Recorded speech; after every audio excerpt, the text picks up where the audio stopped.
In general, most people don't change too substantially after high school once we've reached adolescence. By our late teens, our core personalities are very developed. So even though we continue to go through inevitable changes, the geek to freak or similar transformations that some of us experience, where we become nearly unrecognizable in every way, is really not something that happens often or something we should expect from every person. It's pretty rare. But the thing is, I've noticed that there's a tendency in youth to have an over-attention to detail, coming from usually the perfectionism that persists in our late teens and early 20s.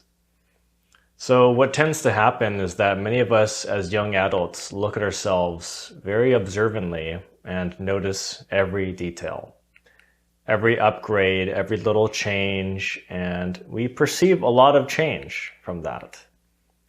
And I mean to the point where we start seeing ourselves as a totally different person. And why? See, because the problem is that this really just arouses a lot of unnecessary and immature pride. And I know this from experience because I did a lot of weird, creepy, showy things when I was very young, from 18 all the way up to 24, just to try to prove to people that I was changing and upgrading myself and making myself more sophisticated, like everyone else. But looking back at it now that I'm in my 30s, I can clearly see that in the adult world, you really don't need to do stuff like that. It was all so proud and petty and foolish and even bothersome to other people to try to prove all of these unnecessary things to others back then. So one reason why it's unnecessary to prove yourself to others is because you may be trying to prove something that most people already have the potential to do. Just because you're a human.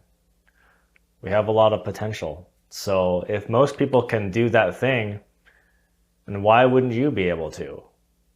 So where's the need to prove it? There's no need to prove it to people, right?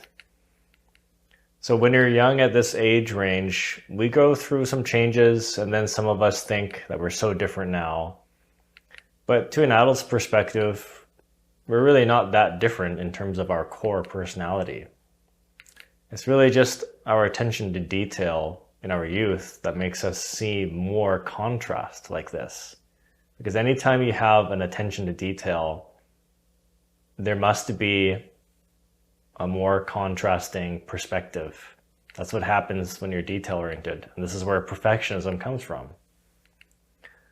So when you're young, we'll, for instance, become proud of a new skill or interest we've picked up, only to be told by an old friend that we haven't changed.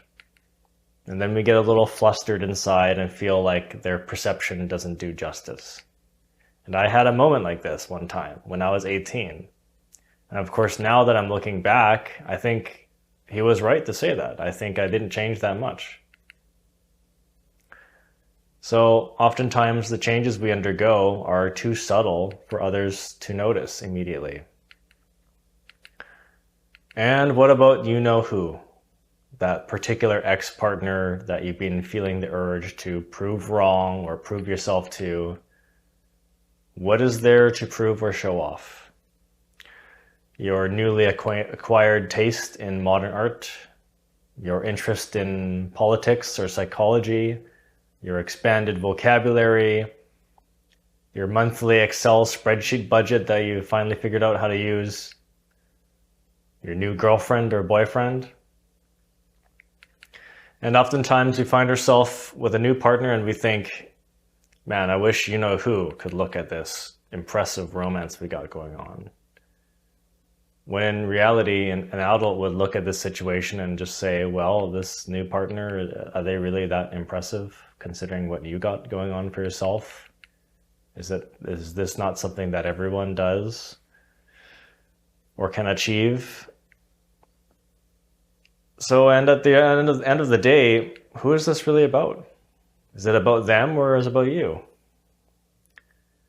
Because I think if you don't sincerely care about the people around you, the friends you're trying to show off to, or the ex-partners you're trying to prove to or show off to, and if you don't have enough in common to be close friends with these people, then and all you want to do is impress somebody or receive some kind of approval, then I would say it's really not worth it and you should just move on.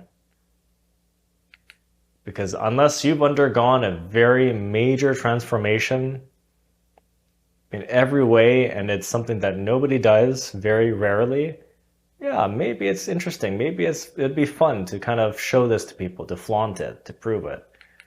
But other than that, you're probably not going to impress anybody or that person. And there's also that likelihood of being just bothersome and obsessive if you attempt to try this. If you go online and message someone and say, hey, look at this, or you do creepy things to get people's attention. And think about other people's taste.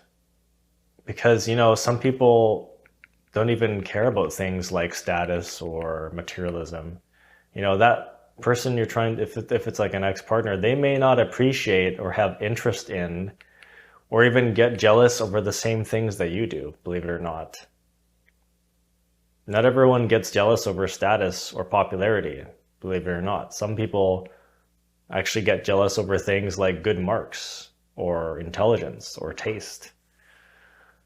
You might consider expensive cars, designer clothing, or social status to be impressive things to become jealous over, but they may instead be more interested and envious over things like intellectualism or just having a very sophisticated taste, whether it's in poetry or art or music or philosophy, and so on. If they were never that compatible with you to begin with, then their taste is probably very different. So they're even double not worth trying to impress, because they're not compatible as a friend. We don't like the same things. And if you did that, you succeeded in impressing the person and you turned them into a friend, they're still not compatible with you, then it wasn't even worth it all along.